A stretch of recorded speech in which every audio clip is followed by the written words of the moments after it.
This case takes place in Sweden on the 17th of August, 1995. John Hron was a 14-year-old who lived in Kungälv, Sweden. Those who knew John described him as a good-natured young lad and a very promising canoeist. John often competed in various competitions and did very well for himself.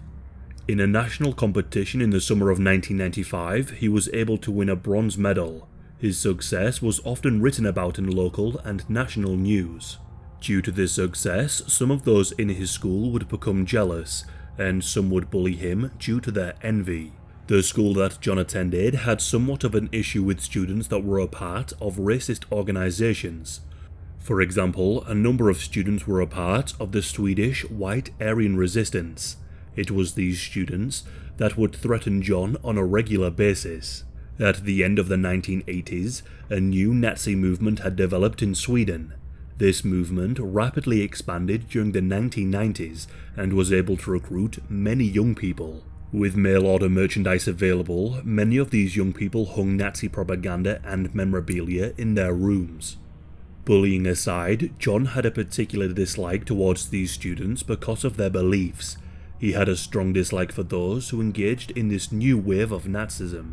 John's father would later say that these students threatened John for well over a year. However, the school did very little to put an end to the torment.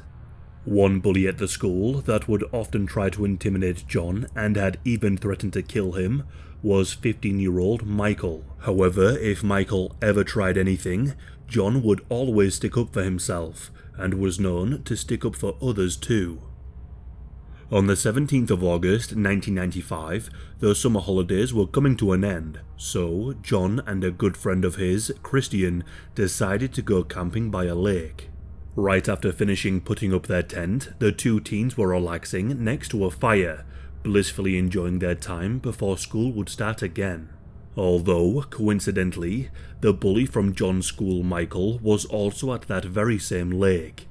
He was there with 3 other friends: 18-year-old Daniel Hansen, who was the ringleader of the group, 17-year-old John Billing, and an 18-year-old that was only referred to as BM. All 3 of Michael's friends were members of Nazi groups, and they had all been drinking heavily. Daniel in particular was known to be extremely violent. He was constantly getting into fights, had hit his girlfriend, and had even been convicted of stabbing someone in his youth. The 4 happened to see Christian and John's fire from their position at the lake. Michael was told by his older friends to go over and see who was there. Upon seeing John, he ran back to his friends and suggested that they all go over together and attack John. All 4 agreed. With beers in hand, they walked round to where John and Christian were.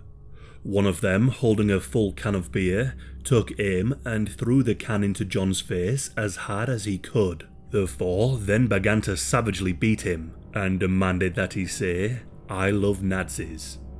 John refused this demand, and so they continued to attack him. They punched him, kicked him, and stomped on him. One of the attackers would later brag that John was so scared that his eyes were extremely wide, and that he was clearly in a great amount of fear.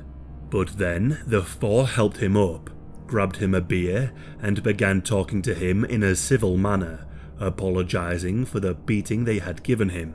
But this was just part of their sick and twisted plan. As they assured John that they would stop, one of the attackers came behind him and punched him in the back of the head. They continued the attack. John could do nothing but try his best to defend himself, an almost impossible feat against 4 people. Outnumbered and held at knife point, Christian was forced to watch his friend be mercilessly beaten. The attackers then grabbed all of John and Christian's belongings, put them inside the tent, and set the tent alight, destroying absolutely everything. One of them picked up a piece of wood that was on fire and hit John in the back of the neck. The 2 begged to be let go. The 4 attackers ignored these pleas and continued to beat John. They would pretend to be sorry, help him up, and then would continue the attack. They did this for hours, in what was a truly horrific act of torture. The 4 then pushed John into the lake. Now fully in the water, John was able to swim away from them. John Billing and BM ran around to the other side of the lake so they would be able to grab him if he tried to get out and run. However, Michael and Daniel waited with Christian in case John swam back to that area. John was a strong swimmer and would have had no issue in getting away, but as he was swimming in the water, he heard Michael and Daniel shout to him, "We will kill your friend if you don't come back." Christian was then forced to cry out, "Please come back or they're going to kill me." John could have swam to safety far away from his torturers, but upon hearing his friend in need, John swam back to the bank and got out of the water. Once John was back on land again, the two main attackers, Daniel and Michael, continued to viciously beat him until John fell to the ground unconscious. Even when he was unconscious, they continued to kick him in the stomach as hard as they could and repeatedly stomped on his head. They would later say that the violence they were inflicting upon John felt so good that they just couldn't stop. After they were done beating John, and as he lay unconscious on the ground, they rolled him into the lake and watched him as he sank and drowned. Michael and Daniel then met up with the other two that went round the lake and told them that they had thrown John into the water whilst he was unconscious, joking around about how he sank like a stone. The four then packed up and made their way home. They left Christian alone and physically unharmed. Christian managed to make his way to a road and hitchhike home. When he got home in the early hours of the morning, he woke his parents up and told them the devastating news. They contacted the authorities and told them about the horrific murder. Christian was able to tell the police exactly who was responsible, and all four were swiftly arrested. Christian also led the police to the location where they had beaten John and thrown him into the water. John's body was found and his face was completely unrecognizable. As always, be careful when researching this case. There are some images of John on the internet and it isn't nice to see. John's parents wanted the images to be made public to show everyone what the four attackers had done to their son. John had been beaten so badly that the coroner said that he had never seen anything like it before, and that it seemed that John had been hit by a car. He had extreme injuries to his head and bleeding on the brain, along with extreme internal injuries and internal bleeding. A number of John's teeth had also been broken. The pain and fear John must have been in his final moments is just unthinkable. Those who inspected his injuries stated that even if John had not been thrown into the water, he would likely still have died from the beating. The same day they found John's body, the four attackers were questioned by the police. The ringleader, 18-year-old Daniel, was told to describe the events that had taken place the day before. Daniel said, "I think his name was John," and denied having any major involvement in the murder of John, but he would later admit to his part. The bully from John's school, Michael, spoke to the police and gave a full confession, describing exactly how he and his friends had beaten John, and took part in a reenactment of the murder for the police, even showing them how he and Daniel rolled John's body into the lake. The murder attracted enormous attention, and thousands of people took part in protest marches across the country. On the 22nd of September 1995, the trial began. Despite pleas from John's parents and the public, the vast majority of the trial was kept behind doors. The media was not given access to report on the details. On the 2nd of October, a verdict was reached. The 18-year-old ringleader, Daniel, was sentenced to 8 years in prison for murder.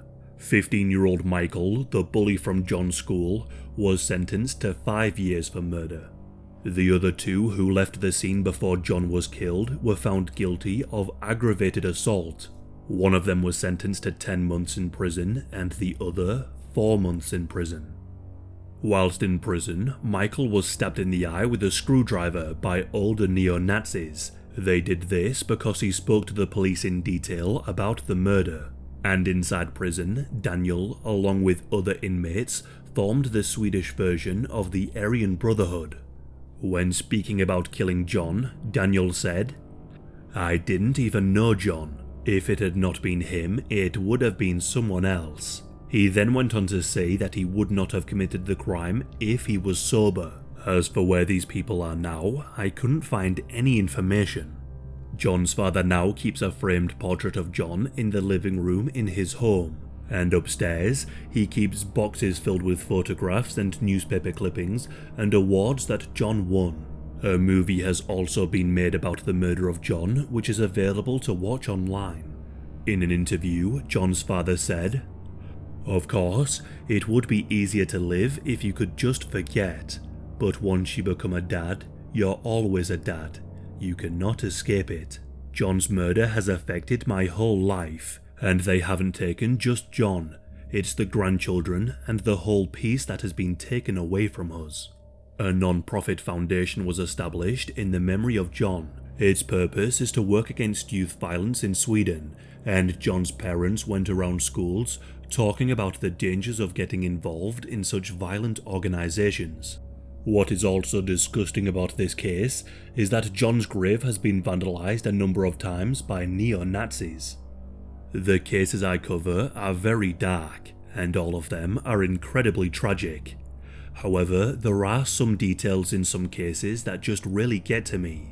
The fact that these 4 killers bragged about how wide John's eyes were whilst he was being attacked because he was so scared is something that just left me feeling sick to my stomach.